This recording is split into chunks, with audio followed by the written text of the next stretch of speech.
Turn on the news in America today and you can't help but hear about the upcoming election. It is everywhere in the news.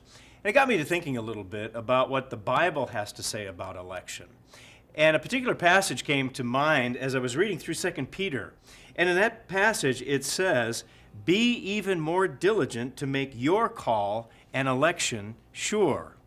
And as I thought about that obviously isn't talking about a presidential election or a senatorial election or any kind of voting that's going on. It's a whole different subject altogether. No, it's actually talking about God electing us, God choosing to call us and to show us His way of life and to offer us the opportunity for salvation.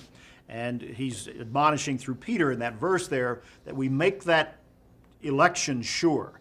And that's the most important election that we really need to focus on because it has eternal consequences, the calling that God gives to each of us. Yeah, and that's an amazing thing. We know that God's got to do the choosing, so He's called us, and that's His job. But there in 2 Peter, it's a reminder that once we've received that call, we better be diligent to make sure the election takes place, to make sure that we're there, that we're a part of God's way, and we're choosing to live His way. It's not something that we can just believe, but there's this diligence that's involved in doing God's way so that that election is sure.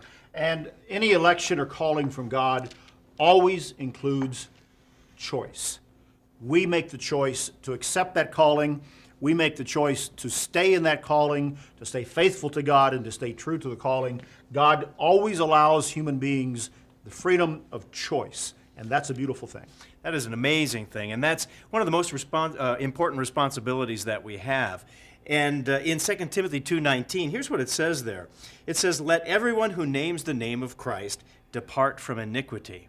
So what should our choice be when it comes to our election? Well, it better be choosing to depart from sin, get out of lawlessness, follow God's way, and put it to practice in your life. And that's the way to make your election sure. And that's the most important choice we have. That's BT Daily. We'll see you next time.